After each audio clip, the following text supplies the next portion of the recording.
Today we're here with Corey at Carmel High School in Mundelein, Illinois.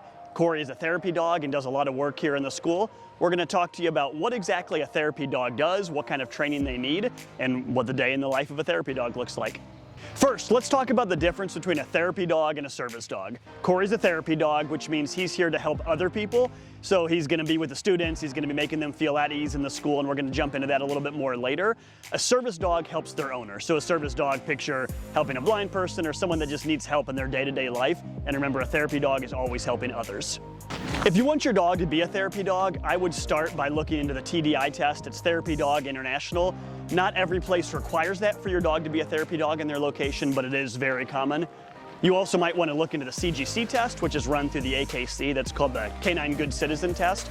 We've got a great video on our YouTube page. Definitely check it out. That shows you exactly what you need to do to pass that test. And it's really just making sure your dog is ready for public access so they can be calm in public and treat people kindly when they meet them. Carmel is one of the premier private schools in the Chicago suburbs. It's an awesome place. Not many schools have a therapy dog, and the reason is it's a lot of work. You have to have a dedicated principal, a dedicated team to make sure that your therapy dog they get the training they need and that they're utilized throughout the day. You're gonna see when we head in there, Carmel, it's unbelievable. The sense of community here is really overwhelming. You'll see everyone's very, very friendly, and this guy, Corey, fits right in with that.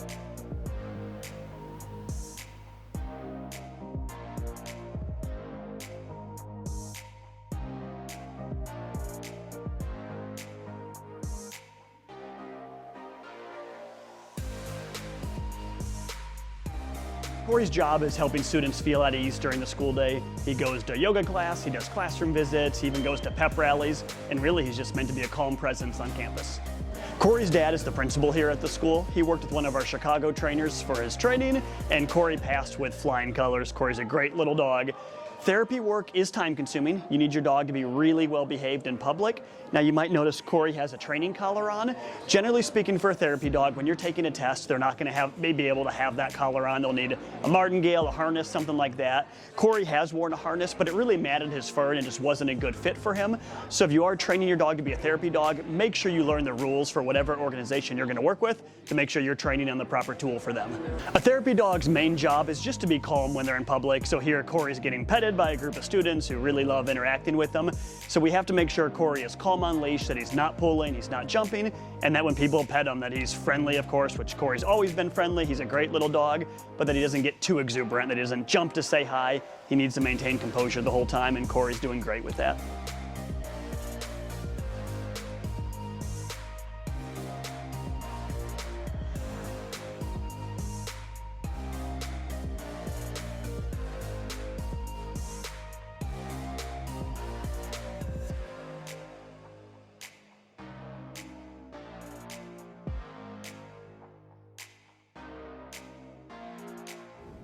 We generally keep a therapy dog in the heel command until they're released. And the reason for this is it promotes calmness. We don't want Corey running through the halls wild and excited. This isn't always playtime. Therapy dog is about being calm and providing a calming influence to others. So he stays in his heel command until he's released. And it's also crucial he can perform his obedience commands. So we want to make sure he can hold a sit stay, a down stay whenever needed. And then of course, like you saw earlier, when he's meeting people, we let him be free, they pet him, and of course he can say hi and do his job. I mentioned a moment ago that therapy dogs don't have to perform any special tasks, but their obedience has to be really good. It's crucial your dog can hold a sit stay or a down stay in public. Otherwise, you're gonna have a lot of trouble doing any real therapy work with them. Today is orientation day here at Carmel, so you can see there's a lot of action going on, and we just need Mr. Corey to be able to be under control so people can pet him, and he's not jumping and mauling them with happiness when they say hi.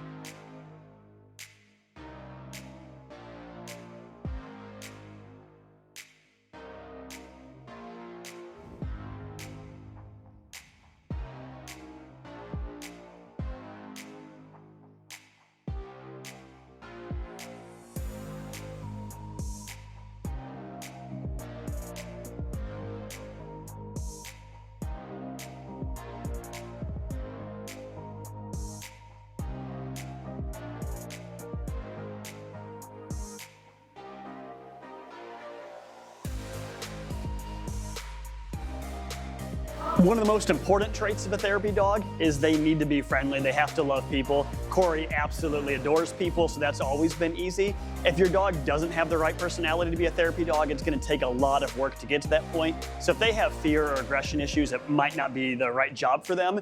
It's a lot easier if you start with a dog who already enjoys being around people on a daily basis. Corey also does a lot of work outside. We're here on the beautiful Carmel campus. There's fountains, trees, all kinds of cool stuff, and Corey's really well behaved outside as well.